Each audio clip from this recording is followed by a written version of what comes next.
Vietnam yang lebih duluan kita merdeka. Makanya daya saing kita lemah ya. Kita bisanya mengekspor tenaga kerja ke luar negeri, tapi bukan tenaga skill, tapi TKW, asisten rumah tangga. Makanya hina kali kita di mata Malaysia. Kita disebut bukan negara Indonesia, Indonesia. Sementara kalau orang luar negeri kemarin mendapatkan pekerjaan yang berdasarkan skillnya, nggak yang wajar. KSM Semarang berbicara rendah, nggak dapat kita. Karena soal-soalnya juga sama persis. Soal-soal yang jawabannya membutuhkan nalar, ya kan? Menganalisis, ya, nggak bisa langsung dijawab. Harus berpikir kritis dulu. Ini aja Bapak. Tapi kan Pak, Ya silakan. Ya. kalau mengenai soal ASN, kemudian laporan minimal yang dari hasil laporan kami juga itu memang tidak kemampuan anak-anak soal-soalnya itu nggak bel. Menurut saya soalnya itu udah lumayan tinggi, kemampuan anak-anak yang Itu aja. Karena maaf, siswa ini kan tergantung kepada yang menyampaikan. Jadi kalau itu saya bilang, sekarang abad 21, pembelajaran di kelas juga harus pembelajaran abad 21. Siapa itu? Guru sebagai ibu tombak. Ada saya baca buku Pak. Siswa tidak ada yang bodoh. Bukan kata saya nih. Siswa itu tidak ada yang bodoh. Yang ada adalah guru yang tidak kreatif. Cuma cek Pak, ada lahir murid-murid yang berprestasi dari sebuah sekolah yang guru-gurunya tidak berprestasi. Sebaliknya, siswa-siswa yang berprestasi dihasilkan dari guru-guru yang berprestasi juga, yang kreatif. Itulah kita lihat. Jadi anak didik ini tergantung gurunya, ujung tombaknya di samping kepala selaku manajemen. Seperti yang kita bicarakan ini Pak. Kalau hanya kepala tadi, biar bisa tindak lanjutnya nyambung. Jadi memang Pak, se-Indonesia memang beginilah kondisi masih pembelajaran kita ini belum berbasis literasi. Nah inilah mau kita apa ini? Langkah pertama setelah ujian akni dapat rapotnya, diketahuilah penyakitnya berada di level mana, guru kelas 5-nya dilatih, ada instruktur literasinya, ada instruktur visitasinya. Mudah-mudahan anak ini nanti begitu di kelas 6 ada perubahan. Itulah dia tujuannya. Di samping itu tolong guru yang sudah dilatih menularkan ilmunya ini kepada rekan-rekan sejawat agar semuanya nanti mengintegrasikan literasi ini. Sampai di sini ada pertanyaan Bapak Ibu? Jadi Bapak Ibu, pendidikan Indonesia ini harus didorong ya untuk memberi kesempatan mengembangkan kemampuan berpikir holistik, yaitu berpikir bermakna, kreatif, objektif, dan logis. Harus berubah ya. Jangan seperti yang dulu kan model belajarnya pun begini. Ini jadul ini, zaman dulu nih, tahun 65. Iya, sekarang itu kan pembelajaran itu harus kolaboratif, komunikatif, kreatif, critical thinking. Bagaimana itu bayangan pembelajaran? Iya, kelompok, maka setting tempat duduknya pun terkelompok. Ini hasil penelitian ini, bukan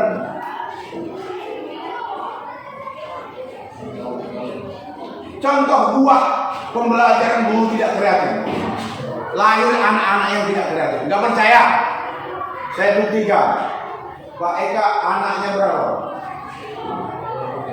Yang paling besar umur berapa? Kelas 6. Pulang dari ya, oke. Nanti Pak, praktekkan langsung ya. Pulang dari rumah. Kebetulan gula, bapak mau buat teh manis, habis gula. Suruhlah anak bapak tadi beli gula di kedai Udin. Di sebelahnya, ya itu Bang Ali, sama-sama jual gula juga. Coba nanti Pak, habis gula di kedai Udin, apa yang terjadi Pak? Kalau mau jujur, apa yang terjadi? Pulang ke rumah. Pulang. Pak, habis gula gitu. Padahal sebelahnya Pak Udin jual gula juga. Inilah. Iya karena itu tadi. Karena kita model pembelajaran kita nggak seperti begitu. Terbiasa bagaimana biar bernalar, berpikir kritis, kreatif itu. Jadi pembelajaran itu kan juga berguna untuk di luar sana. Makanya pembelajaran berbasis kompetensi. Bukan hanya untuk mendapatkan materi untuk dalam rangka ujian, tapi bagaimana kompetensi yang dimiliki itu diterapkan juga. Ya kan Pak? Kreatif itu tahu Pak? Kreatif. Ini apa namanya? Aqua. Untuk fungsinya apa? Minum. Kalau orang kreatif, dia bisa fungsikan selain daripada untuk minum. Apa saja yang bisa selain untuk diminum? Buat tempat pensil. Hah? Tempat pensil. Tempat pensil udah habis nanti. Apa lagi? Oh iya, media tanaman. Media tanaman. Apa lagi? Hah? Melempar anjing. Banyak. Itulah contoh kreatif. Itulah contoh-contoh perbuatan kreatif. Selama ini kan guru kan begitu juga mengeluh Pak. Enggak ada praktikum Pak. Cuman ada apa? Enggak ada. Alatnya kan membedakan emas, pisau ini ada. Coba kalau guru kreatif, selain pisau bedah, apa lagi yang bisa membedakan emas? Ya kan? Nah, jadi kuncinya di guru kreatif. Ya, jadi harus ada perubahan paradigma pembelajaran Pak Eka, ya, ke arah literasi yang terintegrasi. Jadi pembelajaran berbasis literasi itu nanti diharapkan peserta didik kita terbiasa mengerjakan instrumen tipe pisah. Tipe pisah bagaimana tadi? Dia berbasis Literasi. tidak bisa langsung dijawab. Harus dulu berpikir, harus dulu menawar, ya kan? Harus paham dulu apa yang dibaca, bukan sekedar membaca. Paham apa yang dibaca, ya ambil kesimpulan. Itulah soal-soal kita pun mulai sekarang begitu Pak. Kalau bisa, jangan lagi sebutkan, tuliskan apa yang dimaksud. Itu aja 1 sampai 10 esai, itu aja. Coba. Mana kalau mau yang cerdas, tak usah apapun jawabannya itu benar. Kenapa? Karena soalnya coba. Ya namanya coba. Sama dengan ada kejadian murid, tak dikerjakan. Loh, mau apa saya menunggu Bu, soalnya kan saya bukan katanya. Saya tunggu lah. Orang di situ soalnya saya bukan. Kalau saya bukan kan berarti lisan. Harusnya kan tuliskan. Kita salahkan juga anak. Ya kan? Coba sebutkan apa yang dimaksud. Lengkap juga. Itu semuanya loss. Jadi mulai ya pakai tipe pisah dan familiar dengan konteks atau sesuatu yang baru temui dan dibaca. Peserta didik lebih serius dalam baca, memahami, mencermati, mengerjakan berbagai bentuk instrumen yang disusun menggunakan ragam stimuli. Sampai begini sebenarnya membaca itu Pak, bukan sekedar baca, paham nggak dengan yang dibacanya. Kemudian dia menganalisis, mencermati. baru dia bisa menjawab soal-soal ini. Kemudian prinsip khusus ya daripada pembelajaran literasi ini mampu nanti meningkatkan skor PISA yang tadi memalukan. Dari 79 negara kita berada di ranking 74. Mudah-mudahan kalau kita terbiasa nanti ada peningkatan skor PISA ini, dan ini yang paling penting dapat bersaing secara global. Ya. Jadi Bapak Ibu, AKMI ini dirancang untuk mendiagnosa. Apa itu Bu? Mendiagnosa. Untuk memprediksi ya kelemahan daripada peserta didik kita. Ibaratnya dokter mendiagnosa penyakit kita. Makanya ada orang heran, awak berobat tujuannya biar tahu, tapi dokter selalu asal datang kita apa penyakitnya, bertanya pula dia apa yang dirasakan. Ada tujuan kemarin biar tahu. Itu dia, itu diagnosa namanya. Bukan berarti dia nggak tahu, dari gejala-gejalanya itu nanti baru dia menyimpulkan, kan begitu? Iya. Demam panas, gigi, kepala nyut-nyutan, pinggang udah kayak patah-patah ya kan? Oh, batuk-batuk,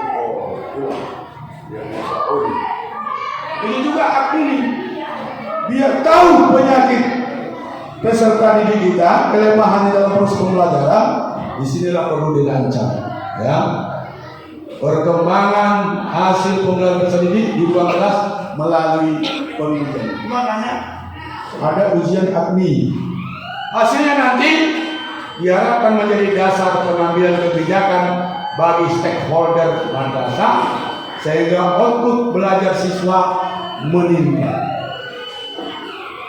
Harapan saya dari pertemuan ini tamat sosialisasikan lagi pada stakeholder madrasah. Stakeholder itu sendiri atas komite, guru, ya kan, orang tua murid, penjaga sekolah, biar semuanya bersinergi. Dari unsur komite, kegiatan literasi nanti ada yang memerlukan biaya. Apa contohnya? Membuat pojok baca, dan itu kan untuk membuat pojoknya itu ada. Jadi kalau tadi hadir semua, ini penting mengharapkan. Ya, perpustakaan tentu dilengkapi. Ya, ini dan ya. Nah, apa sih pengertian AKMI itu? AKMI merupakan penilaian kompetensi literasi terhadap seluruh peserta didik kelas 5 kalau dia untuk jenjang MI, kelas 8 untuk MTS, dan kelas 11 untuk MA. Sebagai, kenapa di kelas ini? Sebagai alat ukur diagnostik. Sehingga nanti di kelas 5 ini diberikan pembelajaran berbasis literasi, diharapkan nanti begitu dia kelas 6 ada peningkatan, ya, ada peningkatan dalam berliterasi. Nah, metode penilaiannya bersifat komprehensif. Komprehensif itu bukan dari salah satu sub saja, tapi keseluruhan. Ya, untuk mendiagnosis kelebihan dan kelemahan siswa pada literasi. Dalam hal ini literasi membaca, literasi literasi, literasi sains, dan sosial. Termasuk di AKMI kemarin, selain ada ujian, ada survei karakter. Jadi Bapak Ibu, setiap literasi menuangkan capaian kompetensi yang menggambarkan pengetahuan literasi yang telah diserap oleh peserta didik. Ada deh, ini dia, ya.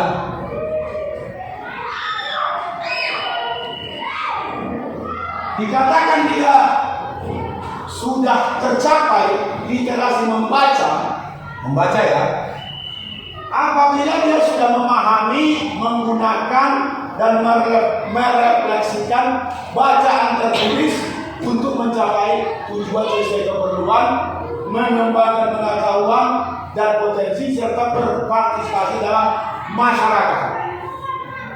Literasi membaca ini diukur dalam hubungannya dengan ragam bacaan, narasi, eksposisi, dan argumentasi dan format bacaan. Formulir, tabel atau bagan, pemain membaca, untuk itu juga formulir. Jadi dari sini yang dikatakan itu sudah tercapai literasi bukan hanya sekedar membaca. Kalau itu anak kelas 2 MI pun tidak bisa, tapi sampai dia paham yang dibacanya, setelah paham dia gunakan dari hasil yang baca itu, diaplikasikan, dia refleksikan untuk mencapai tujuan sesuai keperluannya. Sampai di situ baru dikatakan tuntas literasi membaca. Sampai mana tadi? Sampai dia memanfaatkan hasil bacaan tadi untuk mencapai tujuan sesuai keperluan. Menginspirasi. Membaca ini ada fiksi, ada non fiksi. Contoh, kalau cerita kancil dengan manusia, nah itu termasuk kan fiksi. Nah di situ dia sampai memiliki inspirasi untuk menerapkan. Misalnya ada cerita seorang anak muda di hutan melihat ya ada singa kesakitan. Lalu dia obati singa itu. Setelah itu singanya pergi. Rupanya singanya raja yang ada di hutan itu. Dia mau ditangkap. Ditangkap anak muda ini, mau dikasih makan untuk singanya. Tetapi singanya nggak mau memakan, menerkamnya. Kenapa? Karena dia sudah menolong singa tadi. Nah, itu kalau membaca itu, tapi dari bacaan itu siswa harus sampai paham, gunakan refleksi. Apa ini? Kalau kita membaca dari situ, iya. Selain itu apa? Dari bacaan itu ada yang diperoleh. Apa itu? Iya, saling tolong menolong. Kalau tolong menolong, maka nanti kita juga akan ditolong orang. Maka dia praktekkan itu dari membaca dongeng. Itulah literasi membaca. Sampai begitu. Kalau istilahnya metakognitif sampai begitu. Saya nanti dalam kehidupan akan suka menolong. Karena dari yang saya baca ini akan membalas kebaikan itu. Kaitan lagi dengan agama. Ya kan, kalau kau permudah pekerjaan seorang, kamu pun akan dipermudah. Kan itu Pak Ustaz. Itu sampai begitu. Numerasi itu bukan hanya sekedar menghitung 2 kali 6 atau 2 tambah 2. Numerasi itu ya menganalisis dan memahami bacaan yang menggunakan penalaran melalui pengaplikasian konsep perhitungan dan pengukuran yang melibatkan angka atau simbol matematik dasar secara kontekstual, baik bersifat abstrak maupun nyata. Dalam hal ini tampilkan berbagai representasi, ada grafik, tabel, bagan, dan atau representasi lainnya, sehingga dapat digunakan untuk menginterpretasi, memprediksi, atau mengambil keputusan. Saya ambil contoh ini, Pak. Nah, ini. Coba, siapa yang bisa mengambil kesimpulan ini? Kita praktek literasi numerasi dalam.